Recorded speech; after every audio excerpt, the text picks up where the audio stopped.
Mr. Widemouth. Attributed to Perfect Circle 35. Narrated by Walter Campbell.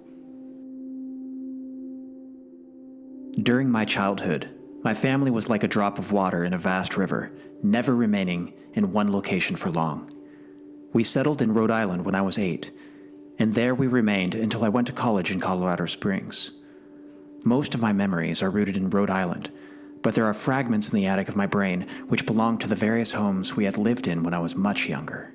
Most of these memories are unclear and pointless, chasing after another boy in the backyard of a house in North Carolina, trying to build a raft to float on the creek behind the apartment we rented in Pennsylvania, and so on.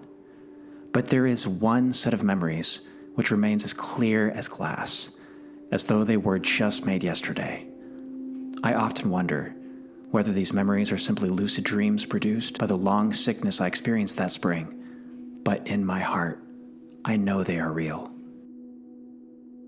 We were living in a house just outside the bustling metropolis of New Vineyard, Maine, population 643.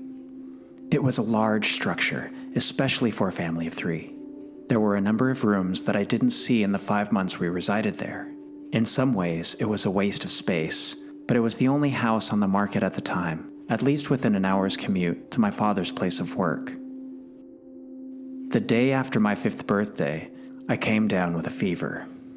The doctor said I had mononucleosis, which meant no rough play and more fever for at least another 3 weeks. It was horrible timing to be bedridden. We were in the process of packing our things to move to Pennsylvania, and most of my things were already packed away in boxes, leaving my room barren. My mother brought me ginger ale and books several times a day, and these served the function of being my primary form of entertainment for the next few weeks. Boredom always loomed just around the corner, waiting to rear its ugly head and compound my misery. I don't exactly recall how I met Mr. Widemouth. I think it was about a week after I was diagnosed with mono. My first memory of the small creature was asking him if he had a name. He told me to call him Mr. Widemouth because his mouth was so large. In fact, everything about him was large in comparison to his body. His head, his eyes, his crooked ears. But his mouth was by far the largest. You kind of look like a Furby, I said as he flipped through one of my books. Mr. Widemouth stopped and gave me a puzzled look.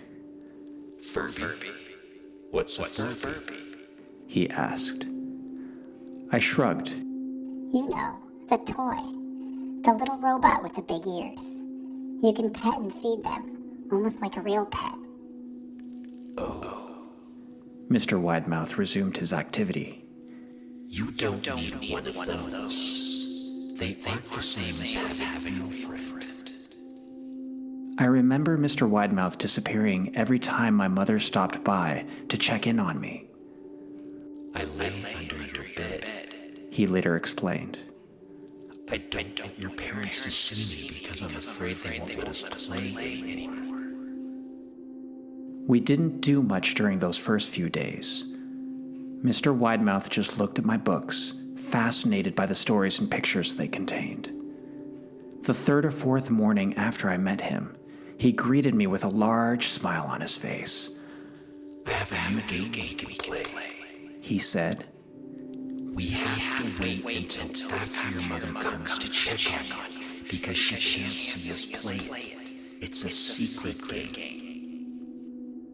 After my mother delivered more books and soda at the usual time, Mr. Widemouth slipped out from under the bed and tugged my hand. We have to go to the room at the end of this hallway, he said. I objected at first, as my parents had forbidden me to leave my bed without their permission. But Mr. Widemouth persisted until I gave in. The room in question had no furniture or wallpaper. Its only distinguishing feature was a window opposite the doorway. Mr. Widemouth darted across the room and gave the window a firm push, flinging it open. He then beckoned me to look out at the ground below. We were on the 2nd story of the house, but it was on a hill, and from this angle, the drop was farther than 2 stories due to the incline. I like to play pretend up here. Mr. Widemouth explained.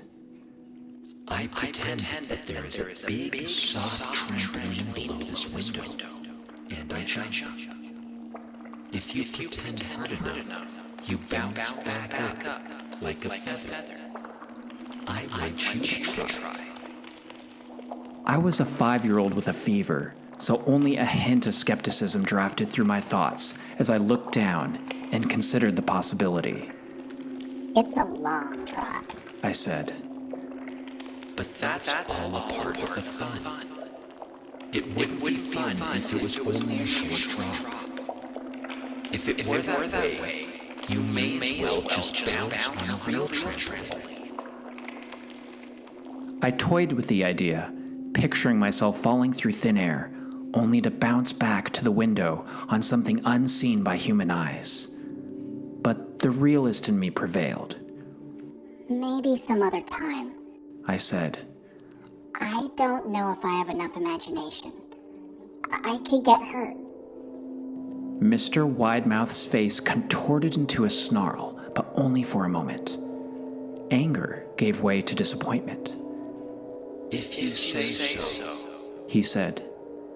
He spent the rest of the day under my bed, quiet as a mouse.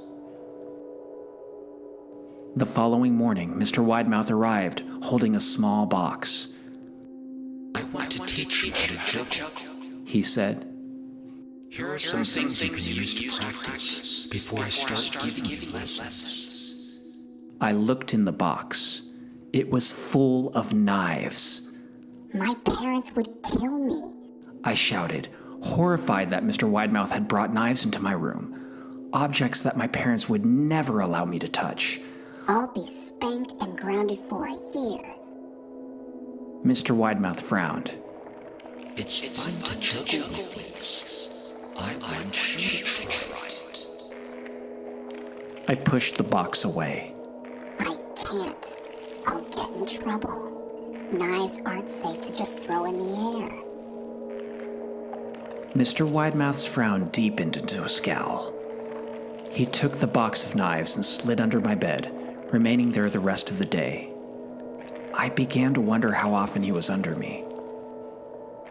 I started having trouble sleeping after that. Mr. Widemouth often waked me up at night, saying he put a real trampoline under the window, a big one that I couldn't see in the dark. I always declined and tried to go back to sleep, but Mr. Widemouth persisted. Sometimes he stayed by my side until early in the morning, encouraging me to jump. He wasn't so much fun to play with anymore.